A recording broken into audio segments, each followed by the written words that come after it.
স্কুলীয়া ল'ৰা ছোৱালী যাবলৈ দিগদাৰ হৈছে আৰু মানে পানী হৈ গ'লে বহুত বোকা কৰি দিলে। আমি কৈছিলোঁ যেতিয়া এইটো ক'লে যে বোলে নহয় বোলে এইটো ডাঠকৈ আমি দিম বুলি কৈছিলে। তেতিয়া তাহাঁতি এতিয়া ক'লে যে বোলে ভালকৈ বনাই দিম বুলি ক'লে। এতিয়া মাটি দিবলৈ ক'লোঁ, সি ক'লে বোলে নাই নালাগে বোলে এইটোৱে হৈ যাব। আৰু আমাৰ ইমান বানপানী হয়, মাটি আলি কাটি পেলাই আলিতে ছাইড কৰি দিছে। আলি মাটি ছাইড কৰিছে। আৰু ৰোলাৰ নাই মৰা, ৰোলাৰ অহাই নাই দিনো। জেচিপি খান্দি গৈছে। আৰু এইটো কি গাড়ী বুলি কয়, গেদাটো ঠেলি ছাইডত লৈ গৈছে। আৰু লোকৰ মানে হিমাখালো ফুটি গৈছে। আৰু মানে যেনেকৈ আমাৰ কাম হ'বলৈ তেনেহ'লে সেই দলঙৰ ওচৰত যিটো ভাঙি আছে এইটো বাঁহেৰে মানুহ ৰাইজে লাং মাৰিছে ব্যক্তিগতে, কোনো চাবলৈ অহা নাই। ৰাস্তা বনালেও এইটো কাম নাই, মেইন জেগাতে খহি গৈছে। এতিয়া ল'ৰা ছোৱালী স্কুললৈ যাবলৈ দিগদাৰ হৈছে, পৰিছে মেলিছে, ঘৰলৈ ঘূৰি গৈছে ল'ৰা ছোৱালী। ৰাস্তাটো দ হৈ গ'ল, বহুত দ হৈ গ'ল। আমি ভাবিছিলোঁ যে আমাৰ 2 ফুটমান হ'ব বুলি ভাবিছিলোঁ, ওখ হ'ব বুলি ভাবিছিলোঁ। ৰাস্তাটোকে খান্দি দিলে। আমাৰ মানে কথা নুশুনিলে যিটো ভাবিছিলোঁ আমি। আমাৰ মাননীয় বিধায়ক মহোদয় মহিবুৰ গোহাঁইদেৱক ধন্যবাদ জনাইছোঁ, কিয়নো আমাৰ এই দেওবান কৰি বস্তিৰ যিটো ৰাস্তা, সেই ৰাস্তাটো তেখেতে আমাক আগবঢ়াই দিছে বনাবৰ কাৰণে। কিন্তু ইয়াৰ যি কণ্ট্ৰেক্টাৰ হয়, তেখেতে মানে কি মহিবুৰ গোহাঁইদেৱৰ সুনামত যাতে বদনাম হয় তেনেধৰণে কাম আৰম্ভ কৰিছে। আমাৰ এই ৰাস্তাটো সৰ্বপ্ৰথম কথা হ'ল কি, এই ৰাস্তাটো আমাৰ মথাউৰি, এখন কাষত নৈ, এইটো এটা মথাউৰি হয়। মথাউৰিটোৱে আমাৰ মোৰ নিজৰে দোকান আছে, এখন এইপিনে ঘৰ আছে। এইবিলাক বানপানীয়ে এতিয়াও চিন আছে চাগে, গোটেই জেওৰা চেওৰা ভাঙি লৈ গৈছিলে। এই ৰাস্তাটো কৰিলে কি, তেখেতে আহি প্ৰথম 2 ফুটকৈ খান্দি ল'লে।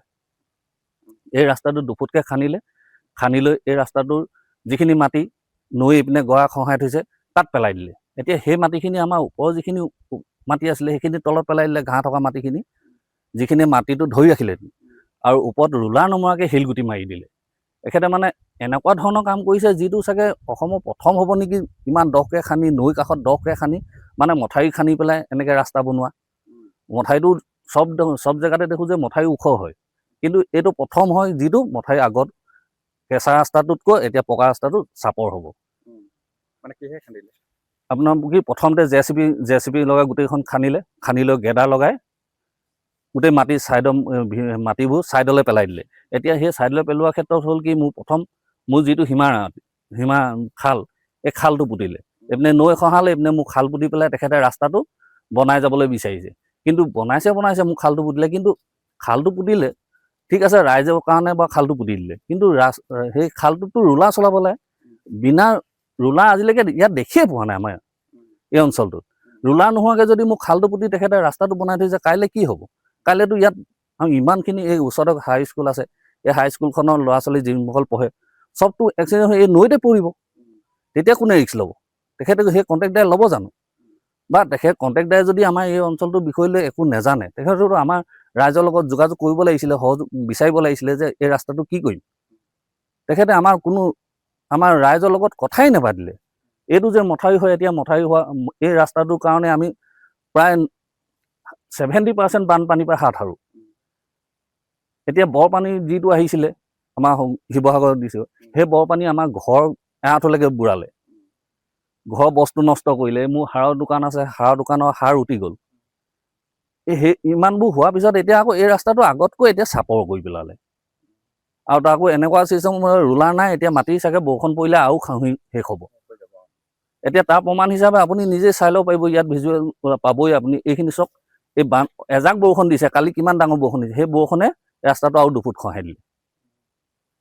এজন কণ্ট্ৰেক্টাৰ নিজৰ অকণমান মুনাফা কৰিবলৈ যাওঁতে আমি ৰাইজে এতিয়া পদে মানে আমি ফল পাই গৈ থাকিম। ডিপাৰ্টমেণ্ট আছিলে নাই নাজানো, তেখেতসকলে আহিলেও আমাৰ লগত ইমান ৰাইজৰ লগতো যোগাযোগ নকৰে। ডিপাৰ্টমেণ্টৰ মানুহো আহিছিলে বুলিও নকওঁ, নাহে বুলিও নকওঁ, কাৰণ নিজেই নাজানো যেতিয়া নজনাই ভাল। কিন্তু এই ডিপাৰ্টমেণ্টে যদি আহি পেলাই আমাৰ এই কাৰ্যটো চাই থৈ যায়, তেন্তে আমি সুখী হ'ম। কাৰণ আমি ডিপাৰ্টমেণ্টৰ লগত যোগাযোগ কৰা নাই কাৰণে আমি ডিপাৰ্টমেণ্টকো নকওঁ যে জগৰীয়া, কিন্তু কণ্ট্ৰেক্টাৰ যে জগৰীয়া সেইটো 100% চিয়'ৰ। কাৰণ এটা আমাৰ মথাউৰি কিয় খান্দিলে 2 ফুটলৈকে, সেইটো কাৰণে জগৰীয়া। খালি কেনেকুৱা প্ৰচেছত বনাবলৈ আহিছে সেইটো নাজানো, কিন্তু মথাউৰি যে খান্দিব নালাগে সেইটো জানো। স্থানীয় বিধায়কজনলৈ এটাই অনুৰোধ, তেখেতৰ যিটো মানে আমাৰ ৰাইজৰ প্ৰতি মৰম চেনেহ, তাৰ স্বৰূপে যিটো ৰাস্তা আমালৈ আগবঢ়ালে, সেই ৰাস্তাটো সেই মৰম চেনেহ যাতে সিমানতে শেষ নহয়। এই ৰাস্তাটো ভাল যে হয়, ভাল যে কৰিব লাগে তেখেতেও যাগে সেই কণ্ট্ৰেক্টৰক তেখেতৰ ফালৰ পৰা এটা মন্তব্য আগবঢ়াই দিয়ে। এই অঞ্চলৰ মানুহখিনি মানে ৰাস্তাটোৰ কাৰণে বহুত দিনৰ পৰা মানে ভুক্তভোগী হৈ আছিলে। এই ৰাস্তাটো এইডোখৰতে দলঙৰ মূৰতে এইডোখৰতে চিগাডোখৰ আছিলে আগৰ পৰা। তাৰপৰা প্ৰকৃততে এই ৰাস্তাটো এই নৈখনৰ সোঁমাজতে আছিলেগৈ। তো খহি গৈ আছে। তাৰপৰা এই কিনাৰৰ বাৰীখন যে আছে, এই দোকান চোকান আছে, তেওঁলোকৰ দেউতাকে আগতে মানে ৰাস্তাটো মানে এনেকুৱা দেখি পেলাই তেওঁলোকৰ পথাৰ মাটিৰ পৰা এডোখৰ দান দি দিছিলে মানুহক। তাৰপিছতো যেতিয়া ৰাস্তাটো বনিছে, এই ঠিকাদাৰে কৰিছে কি এই ৰাস্তাটো খান্দি পেলাইছে। কোন ঠিকাদাৰে মই নাজানো বাৰু, কিন্তু ৰাস্তাটো খান্দি পেলাইছে, খান্দি পেলাই ছাইড বাম বনাইছে, বক্স বনাই পেলাইছে ইয়াৰ মাটিখিনি। সেইটোতো হ'ব নালাগে, এনেই এইডোখৰ দ জেগা আৰু এই ৰাস্তাটো এটা অলপ মথাউৰিৰ দৰে কাম কৰি আছিলে। গতিকে এতিয়া ইমান বানপানী হৈছে, কিবা হৈছে, এই মথাউৰিটোৰ নিচিনাকৈ ৰাস্তাটো যদি খান্দি পেলাই আৰু এই বালিয়া মাটি একেবাৰে, সেইটো যদি JCB লগাই খান্দি পেলাই বক্স বনায়, তেতিয়াহ'লে ৰাস্তাটো অস্তিত্বই নাথাকিব। আৰু আমি বহুত আশা কৰিছিলোঁ, বিধায়ক মহোদয় আহিছিলে, আহি পেলাই ৰাস্তাটো উদ্বোধন কৰিছিলে। আমি ভাবিছিলোঁ যে মানুহখিনিৰ বহুত দিনীয়া এটা অভাৱ পূৰণ হ'ব। অৱশ্যে বিধায়ক মহোদয়ক মানে আমি ধন্যবাদ জনাইছোঁ, তেখেতে আহি পেলাই নিজে উদ্বোধন কৰিছিলে। প্ৰথমতে হয়তো তেওঁ কাৰ্যকালৰ প্ৰথম অৱস্থাতে আহি পেলাই উদ্বোধন কৰিছিলে। কিন্তু এই এনেকৈ যদি কাম হয়, তো বিধায়ক মহোদয়ৰ সুনামত এনেই আঘাত শুনাৰ দৰে হ'ব। তাৰমানে তেখেতে হয়তো নাজানে, তেখেতে উদ্বোধন কৰিলে। আৰু এই ধৰণৰ মানুহবিলাকৰ কাৰণেই গোটেই পৰিৱেশবিলাক বেয়া হয়, মানুহবিলাকৰ মানে ইমেজবোৰ সমাজত বেয়া হয়। বিধায়ক মহোদয় বা চৰকাৰেতো নাজানে, তেওঁলোকে দিছে, আবণ্টন দিছে, কৰাইছে, গতিকে তেওঁলোক ধন্যবাদৰ পাত্ৰ। কিন্তু এনেধৰণে যদি কাম কৰে তেতিয়াহ'লে সমালোচিত হ'ব। বিধায়ক মহোদয়ৰ গাত অপকীয়াকৈ মানে দুখ জাপিব মানুহে। গতিকে এইখিনি কিয় হ'ব লাগে? গতিকে ডিপাৰ্টমেণ্টে বস্তুবোৰ অলপ নজৰ দিয়া ভাল আছিলে। মই ডিপাৰ্টমেণ্টৰ মানুহকো ইয়াত দেখা নাই।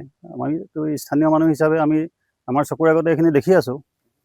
আৰু ঠিকাদাৰে মানে এইখিনিত মানুহ নহয় বুলিয়ে ভাবে, ইয়াৰ মানুহখিনিক অলপ ইগন'ৰ কৰে প্ৰতি ক্ষেত্ৰতে। গতিকে সেয়াই কথা, বহুত ভুক্তভোগী। এখন ওচৰতে এখন হাইস্কুল আছে, ল'ৰা ছোৱালীবিলাক মানে অহা যোৱা কৰোঁতে এতিয়া আপুনি অলপ আগত গ'লে দেখিব সেই চাইডে পূৰা বোকা কেনেকুৱা হৈ আছে। এইটো ৰাস্তাটো ভাল আছিলে, এইটো খান্দি দিয়াৰ কাৰণে এইটো পূৰা বোকা হ'ল, ডাঙৰ ডাঙৰ গাড়ী চলিলে, এতিয়া মানুহ খোজকাঢ়িও যাব নোৱাৰে এইফালে। স্কুলৰ ল'ৰা ছোৱালী মানে চবৰ কাৰণে, সকলো পথাচাৰীৰ কাৰণে অসুবিধা হৈছে, অকল স্কুলৰ ল'ৰা ছোৱালীয়ে নহয়। কোনোবা ৰোগী হৈছে, বেমাৰ হৈছে কাৰোবাৰ, এইটো মানুহ এটা উলিয়াই নিবলৈ ইয়াৰ পৰা দিগদাৰ, মানে এতিয়া গাড়ী নোসোমায় তাত। গতিকে সেই তেনেকুৱা হৈছে। হয়, এইটো খহি গৈ আছে। এইটো বালিয়া মাটি এনেই, কিন্তু সেইডোখৰতে আকৌ তাত JCB লগাই খান্দি ওপৰত শিল কেইটামান ছটিয়াই দিছে। JCB লগাই এইটো 2 ফুটমান খান্দিছে, সেই নামি অহা এইডোখৰতে এনেই খহি আছে, একদম গাঁত নিচিনা হৈ গৈছে, একদম বালি। ইয়াৰ মানে ষ্ট্ৰাকচাৰটো একদম বেয়া, বালিয়া মাটি। আৰু সেই ৰাস্তাটো পূৰ্বতে যিটো ৰাস্তা আছিল, আমি সৰু অৱস্থাত যেতিয়া দেখিছিলোঁ ৰাস্তাটো, তেতিয়াতো দলংখন হোৱাই নাছিলে, দলংখনৰ একদম এইফালে আছিলে ৰাস্তাটো। তো নৈয়ে সেই ৰাস্তাটো খহাই লৈ যোৱাৰ কাৰণে এই যিডোখৰ মাটি আছে, তেওঁলোকৰ এই দোকানখন যে আছে এতিয়া এই কিনাৰৰ সীমাৰ, তেওঁলোকৰ দেউতাকে ৰাইজক মানে সুবিধা হ'বৰ কাৰণে সেই ৰাস্তাটো নাছিলে কাৰণে নিজৰ সীমাটো সিফালে নি পেলাই ৰাইজক এইটো দান দিছিলে এইডোখৰ। তাৰপিছতো এতিয়া ঠিকাদাৰে কৰিলে কি, তেওঁলোকৰ সীমা খালটোকে পোতা দেখিবলৈ পাইছোঁ এতিয়া, ইয়াত দেখিবলৈ পাব আপোনালোকে, চালেই চাওক। গতিকে সেইটোতো কথা নহয় প্ৰকৃততে। আমি ভাল হোৱাটো বিচাৰোঁ, বিতৰ্কও হ'ব নালাগে, কিন্তু সেই কথাটো মানে ঠিকাদাৰে গুৰুত্ব দিব লাগিব। গুৰুত্ব দিয়া নাই যি দেখিছোঁ। যিকোনো খবৰৰ বাবে যোগাযোগ কৰক 9181 307 221 আমাৰ এই নম্বৰত।